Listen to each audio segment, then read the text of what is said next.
Today, we're diving deep into Yukio Mishima's incredible novel, The Temple of the Golden Pavilion. It's this really haunting story, about what happens when an obsession with perfect, untouchable beauty completely takes over a person's mind and pushes them right to the edge. And it all starts right here with this one sentence.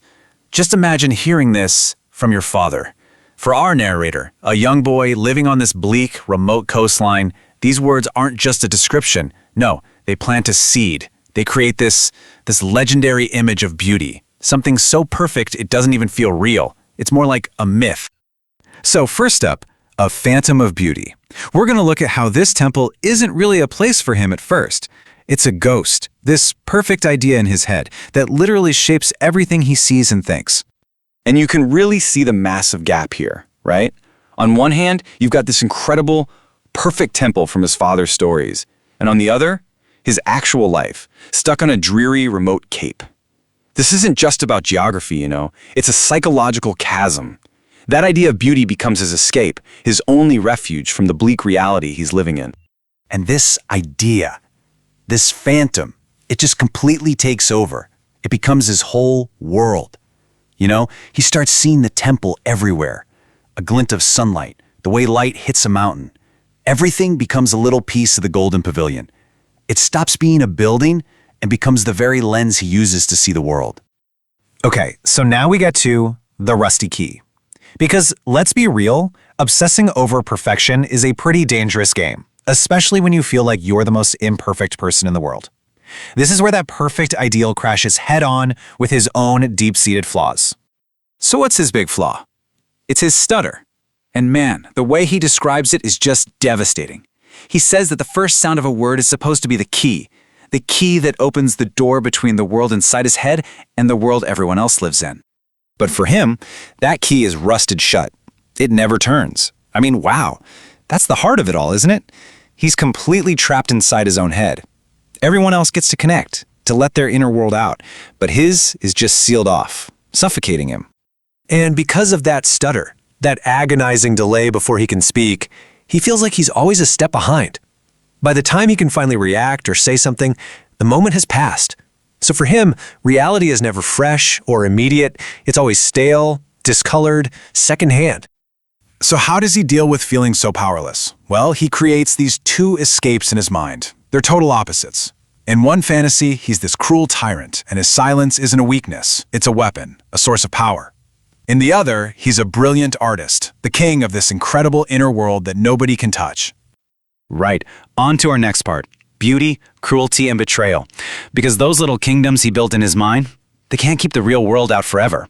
And when reality does come crashing in, it's going to get dark. It's going to twist his whole idea of beauty into something else. His first brush with real-world perfection is, well, it's not pretty. He sees this handsome naval cadet who's just effortlessly perfect, everything our narrator feels he's not. And instead of admiring him, he's filled with this rage. He can't stand it. So what does he do? He secretly goes and messes up the cadet's perfect, beautiful dagger. It's like he's thinking, if I can't be perfect, then neither can you. And then he meets Uiko, a beautiful girl from his village. And this encounter, it's going to be so much worse, so much more traumatizing. She's the one who's really going to cement this twisted idea in his head, that beauty and cruelty are basically the same thing. Their story is just a tragedy, really, in 4 parts. He tries to confront her, to finally connect with this beauty he sees, but his stutter freezes him, and she just cruelly mocks him for it. But the real turning point, the moment that changes everything, is when he sees her betray someone she loves, and that single act of betrayal ends up destroying everyone involved. Can you even imagine hearing that? For a stutterer, you've got some nerve. It's just brutal. She aims right for his deepest wound. This isn't just her saying no. This is her telling him that because of who he is, because of this flaw he can't control, he is fundamentally worthless. And this is a wild moment. When he sees her betray her lover, he sees her perfect beauty just break. Before, her face was something that rejected the world, something too perfect for it. But now she's joined his world, the ugly, messy, real world. And in that moment, seeing her fall, he feels connected to her for the first time. It's completely twisted, but he feels like they're finally on the same level. So all of this messed up link between beauty and betrayal, it all leads to this next section, the unburnable temple.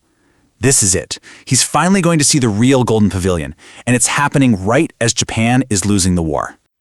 And can you believe it? After his whole life spent imagining this perfect, glorious structure, his first visit is a total letdown, a profound disappointment.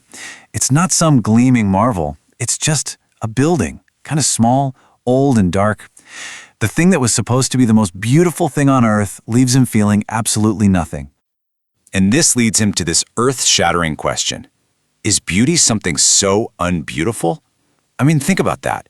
If the one thing you held up as the absolute pinnacle of beauty turns out to be meh, what does that even mean? His whole worldview, the very foundation of his inner life, just starts to crack. But then, something strange happens. The year is 1945. The war is at its peak. Kyoto is under threat of being bombed into dust, and in the middle of all this danger, he starts to feel closer to the temple than he ever has before. It's a total paradox. Here's why. During the war, the temple was in danger. It could burn. It was mortal, just like him. That shared danger, that possibility that they could both be destroyed by the same fire, created this bizarre connection between them. But then, the war ends. The danger is gone. And suddenly, the temple is eternal and perfect again, and he's locked out. That one little bond they had sliced right through. So for everyone else, the end of the war is a relief. For him, it's a catastrophe. It brings this new, permanent kind of despair. Because the temple survived, it went right back to being this perfect, eternal thing, completely separate from his flawed, temporary existence. The door to beauty didn't just close, it was slammed shut and bolted forever. And so that leaves us with the question at the very heart of this entire story. When beauty is perfect and eternal, what's the point of a flawed, temporary human being? What is your place in a world like that? You can't join it, you can't ignore it, so what's left to do? For him, the answer to that question is going to be incredibly dark.